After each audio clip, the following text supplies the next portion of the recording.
Digital ad revenue is expected to exceed $600 billion worldwide this year. And yet, despite such a lucrative and growing industry, it seems like it's never been more challenging to be a paid ads manager or consultant.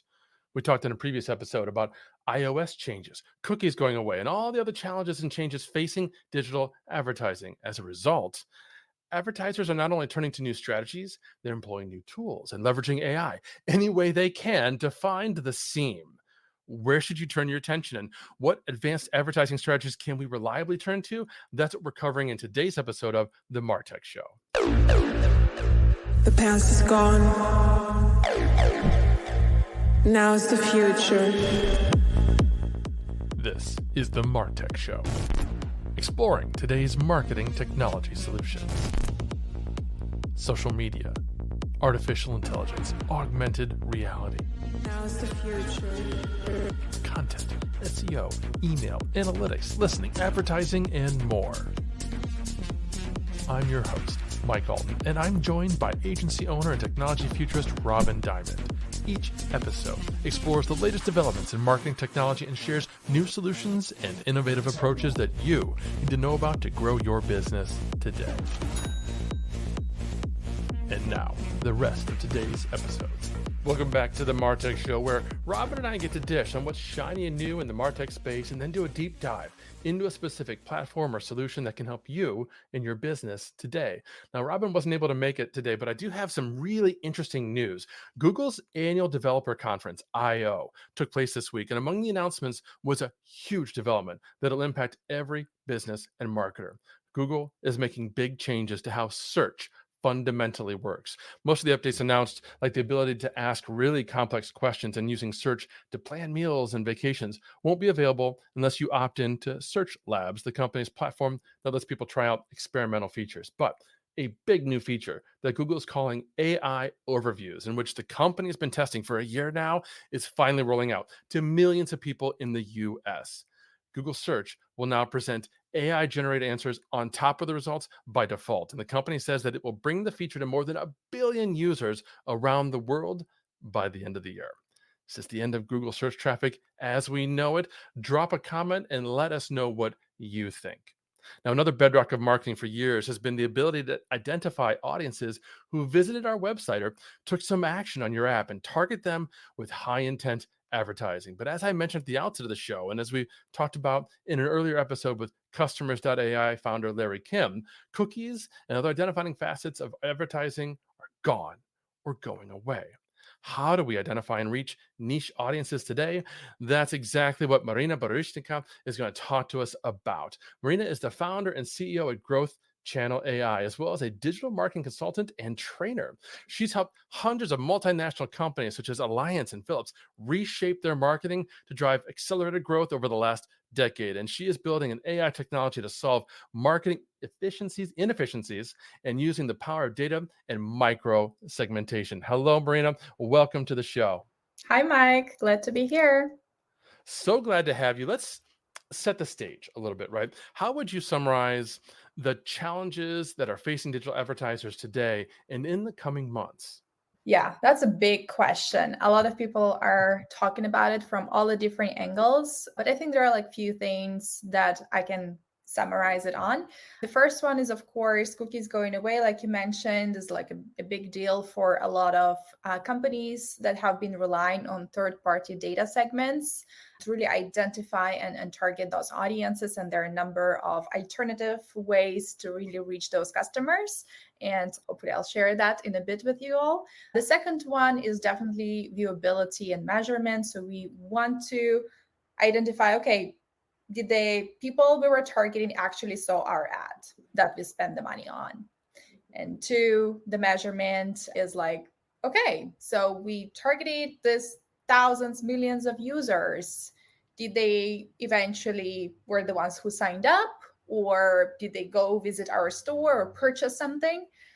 Those are the things that are really advertisers are struggling with, and there are different workarounds to really tackle those. But I would say those are the top 3 topics that I hear our advertisers bring up every single day. So really coming down to targeting with the cookies going away, the viewability, making sure that people actually saw the ads that we supposed to see it, that we paid for, and the measurement of those results.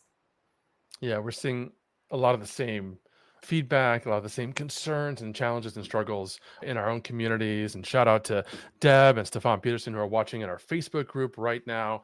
For those of you who want to tune in, definitely post your questions. I'll bring those up to Maryna. But what are some of the advanced strategies and solutions that might be available to advertisers now, kind of from a general perspective? Yeah, so let's say we talk about like kind of the first part, right? So how you can actually reach the audiences outside of using those third-party segments. So there are a number of ways. At Growth Channel, we like to bring up the geofencing capabilities. Of course, it's not the only one, but geofencing is a big one. You can do real-time geofencing of target strategic locations, or even do it retroactively, going back up to 12 months in the past to really identify maybe those are industry events that people may have attended, or maybe those are store locations that they go or do not go to, and a few other parameters that you can layer on top of that.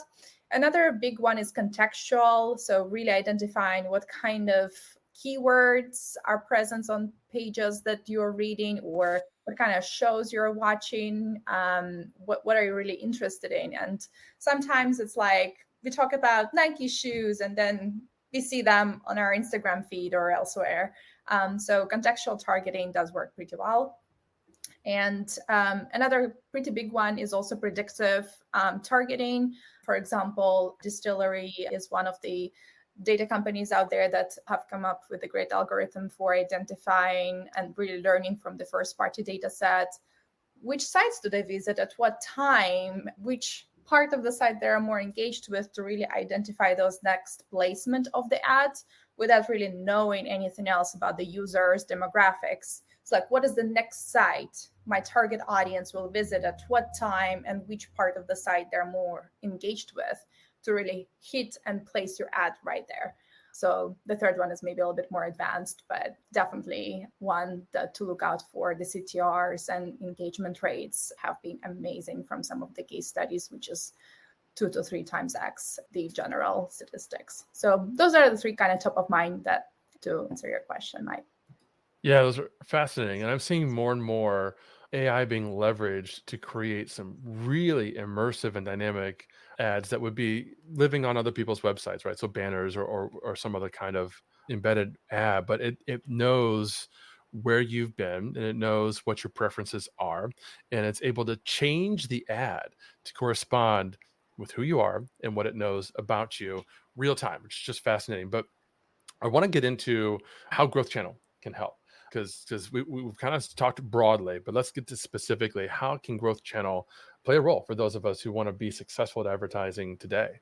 Yeah, so at Growth Channel, we really rely on micro-targeting and really targeting very niche audiences to be able to hit them anywhere they go in the programmatic space. So outside of the social and search, there are so many other channels that are surrounding us. Everything from mobile apps, when we read the news, listen to our favorite podcast like Spotify and Pandora, or watch Netflix, Hulu shows, or pass by digital billboards.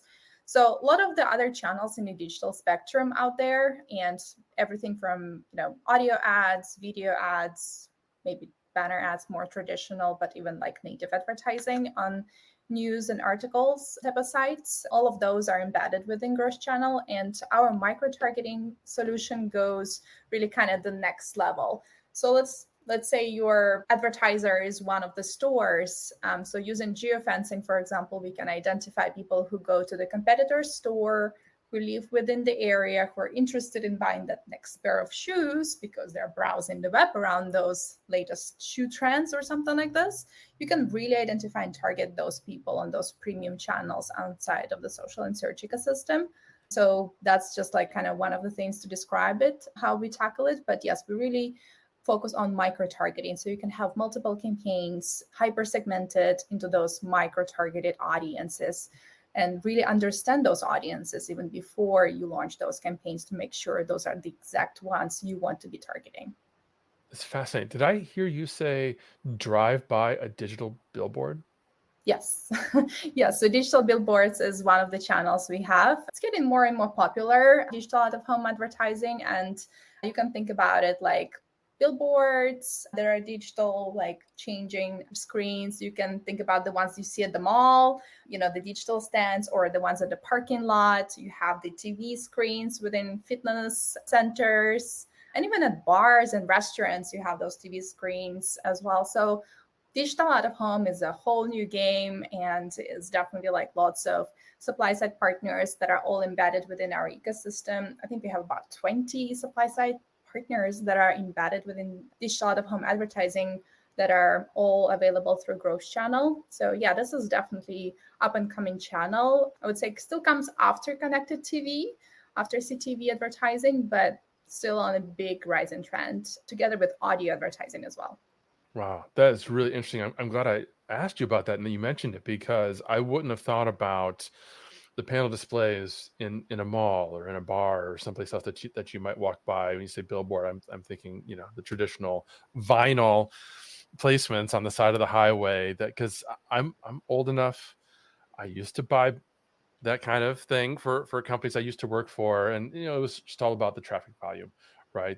This placement would get so many eyes or vehicles per month, and that was what the pricing was like. And you're telling me we can do so much more now, which You is can target very specific audiences or even events. For example, Inbound is coming back in September in Boston. Yeah. So you can just do, and it's at the convention center. I've been there. So it's like a huge convention center, lots of stands, billboards, TV screens, and you can just target during the duration of the event and capture all of those tens of thousands of people right there. So yeah, that's like one of the easiest ways to capture them. Okay, I'm literally writing this down because that is our target audience. So we will be looking into that. Thanks for sharing that. Now, going back to just Growth Channel overall, are there different segments, industries, or verticals that are maybe a better fit for Growth Channel than others? I like to work with like B2C advertisers just because of the scale and how big the audience could be, even though you segment them in multiple different chunks. B2B is also interesting, like events targeting is pretty big on our platform, but I would say the audience sizes are always much smaller, right?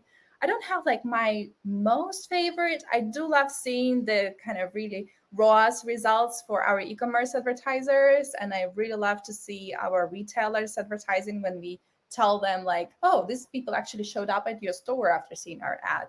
So I love seeing those. So most probably like if I have to pick some, those are my favorites. But overall, it really depends also on the product or service that is being promoted. We also have a number of nonprofits advertising in our platform, some government campaigns for advocacy. So there's like a whole lot of different things going on around like different targeting strategies to really reach those niche audiences. But yeah, I would say retailers and e-commerce is probably some of my favorites. That makes a lot of sense. I would not want me as a customer, an ideal customer, because our buying cycle is months, and it's so hard to attribute to any one single thing, particularly a billboard ad, even if it's highly targeted and well placed. Still, how would you attribute that? That'd be really hard.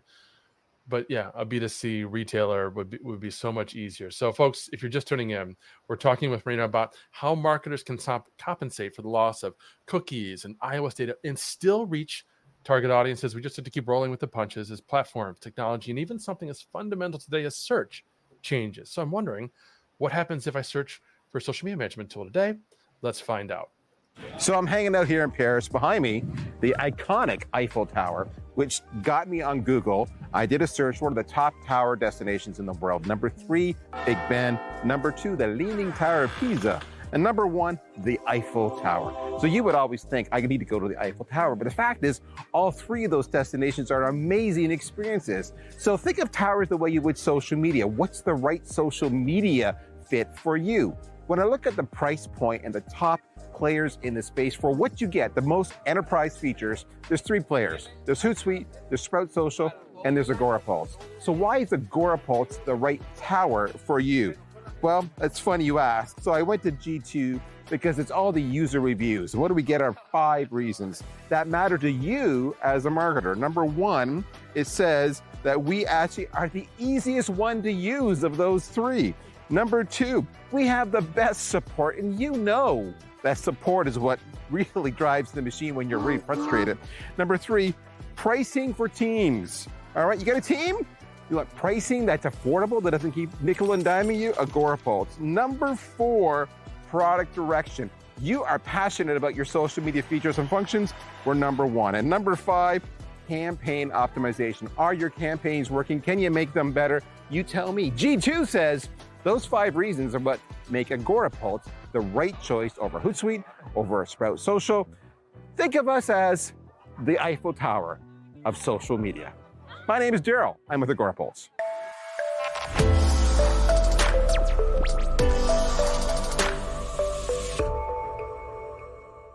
All right. So getting back to Growth Channel, if someone wanted to get started with Growth Channel today, what would an advertiser need to know or have in place already to take advantage of your platform? Yeah, a few things. 1, a landing page. Ideally optimized for your KPI. So for example, if you want to drive conversions for leads, make sure you have a landing page that's optimized for conversion. Or if it's a purchase, make sure it's easy to purchase your product on the page you're driving traffic to. So that's one. The second one is the creative or ad. And like I mentioned shortly earlier, we support multiple different formats. So everything from traditional banners to videos, audio, ad tags, native ads, or HTML5. So we support all the standard programmatic ad formats that you can easily upload inside the platform. And 3 is the budget. Make sure you know the budget and the KPI that you're going for, input it into your campaign. There is no minimum.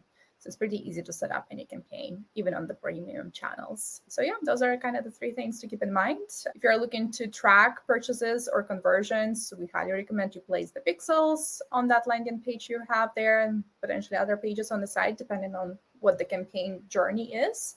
But yeah, those are really it. It's pretty easy to get started. Some people get started in like 5-15 minutes. Terrific. Now, you've talked about working directly with retail brands and even some other industries. What about agencies? Are agencies using Growth Channel? Any particular nuance there to help them? Oh, yes. We love working with agencies. In fact, most of our campaign activations are happening through agencies, and they're really the experts in advertising. Oftentimes when we speak directly to the brands, they are like, don't know anything about it or very little. Although sometimes we would work with internal marketing teams, but it's rarely the time when they would engage with us directly. Most of the time, we would either direct them to an agency partner, or an agency would be the one that would already manage the client campaign. So agencies is definitely the gold here. A few things that agencies tend to like on our platform. 1, all the programmatic ecosystem is built inside Growth Channel. That means all the premium demand-side platforms, if you're running programmatic ads, so everything from the Trade Desk to DV360, Xandr, Yahoo DSP, Criteo, and many others are all built inside Growth Channel. So you have access to all of that premium inventory, all within our platform. You also have all the major DMP partners like Nielsen, Bombora, Oracle, Bluekai, and many others also available through Growth Channel. You can build those custom audiences when you need them, build attribution and measurement when you need it. So everything you need for programmatic is already inside Growth Channel. So our agencies save about 30% of their resources because everything is already connected inside the ecosystem. And another thing is pretty easy to add a margin if you're charging your clients a certain margin based on the media spend. So you can add it within Growth Channel so it's reflected within the reports. And we also have a white label possibility for those reports if you're interested in doing something like this and putting it on a custom subdomain, changing the colors from green to purple, blue, whatever. So it's pretty easy to set up. It takes about 5 minutes. I want to go back to something you just said because it's extremely powerful. And I don't know if it's really clear to those of us watching and listening. You talk about how using Growth Channel, you already have these other platforms built in. For most of us who are doing our own advertising, that we would typically have our own Facebook ads manager, our own TikTok ads manager, our own YouTube ads manager, and it's so uncommon then to go into all these other areas that you talked about because you have to create accounts on each individual one. So just to reemphasize, you said you already support all these other platforms, and you talked about CTV earlier. Do you support CTV as well? And oh, yes. Talk about that. Yeah, so people can advertise on CTV and even linear TV, digital out of home, audio ads like streaming music, podcasts, streaming radio. You can advertise in mobile apps, in websites, like Forbes, Fast Company, etc. You can even advertise in game. So like Twitch, for example. So the sky is kind of the limit. There are so many different advertising channels outside of the traditional social and search. So anything programmatic, you have it inside. That's amazing. So to give a little bit of an analogy, we're using StreamYard right now as our studio. We stream into SQL for the webinar platform. We stream into the Facebook group. And if I wanted to, I could stream to YouTube and Twitter and LinkedIn and all these other platforms that allow that. So Growth Channel is very similar just from an advertising perspective. Creating the ads on Growth Channel, and you're distributing them to all these different platforms simultaneously. Yeah. And if you want to be on Hulu or Netflix or whatever, you can even pick your favorite show you want to advertise on or movie. Yeah, which is actually one of the reasons I asked that, because I'd been trying to advertise on Hulu for a long time and couldn't get accepted because I'm personally not a big company. I'm very, very small. So I was not meeting their thresholds requirements and that sort of thing. So There's no definitely something we minimum want to with look Girls into. Channel. You should sign up. Awesome. So what advice do you have for advertisers in general who are struggling to keep up with all these things that are going on? The lack of cookies that I know Google has pushed that back a year or so, but it's the sort of Damocles. It's just hanging over our heads. We know the cookies are going to be gone at some point. It's just a matter of time. What advice do you have for them?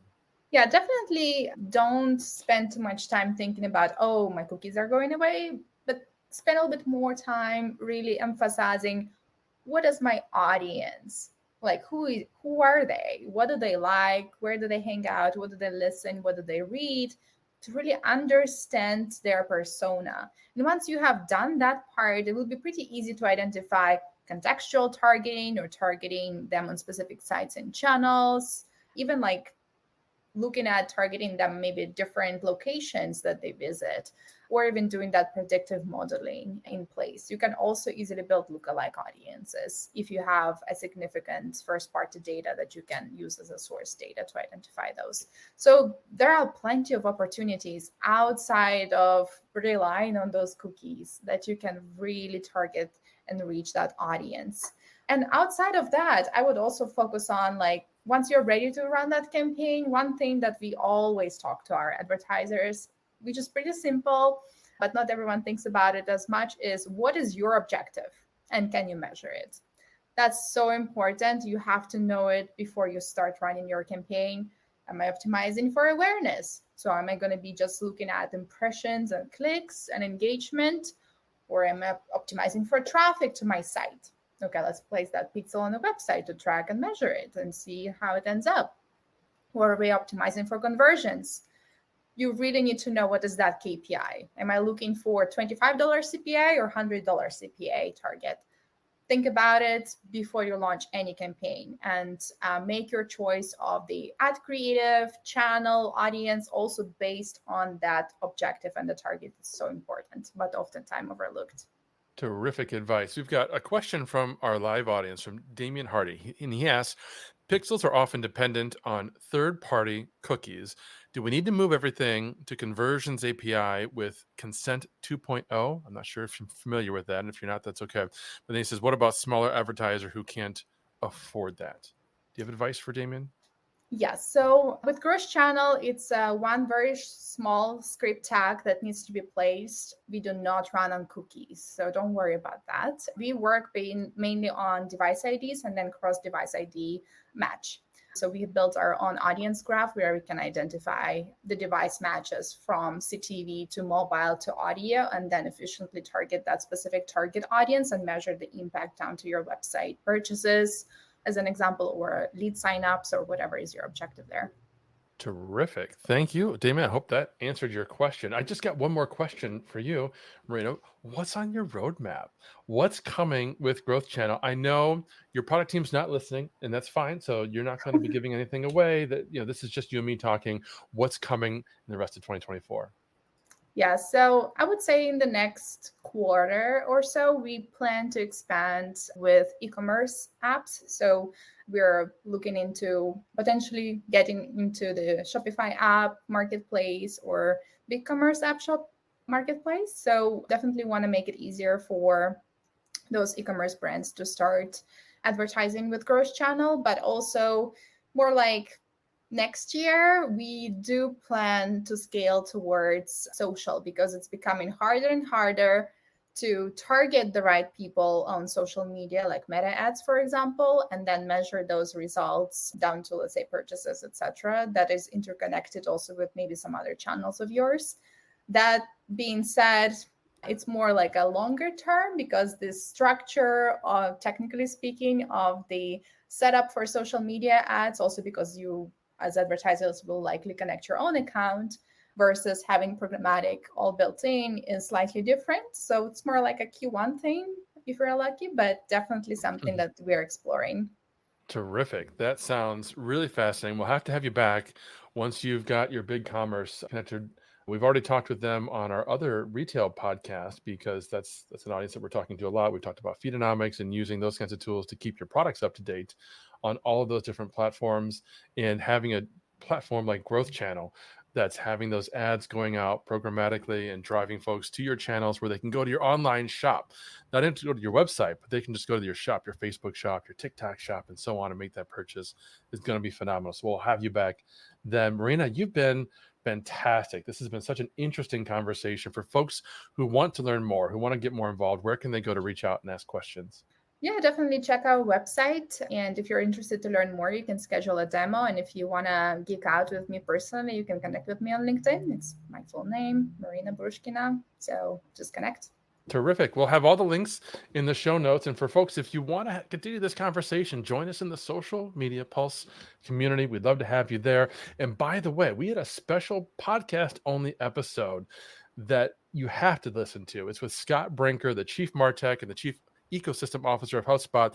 His annual MarTech landscape report just dropped. Over 14,000 marketing technology apps. And it's just mind-boggling, not only how many apps, but what's happening, how AI is driving this explosion of apps.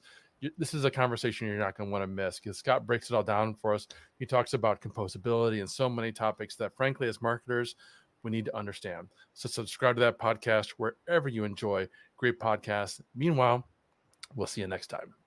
Thank you for listening to another episode of the MarTech Show, hosted by Robin Diamond and Mike Alton, powered by Agorapulse, the #1 rated social media management solution, which you can learn more about at agorapulse.com. If you want to make sure you're part of our audience during live weekly broadcasts, take a look at our calendar at agorapulse.com/calendar, or click the subscribe button in your email once you register for any of these events. Is there a particular tool or topic you'd like to see us talk about? Or perhaps you think your solution should be featured? Email me at mike@agorapulse.com.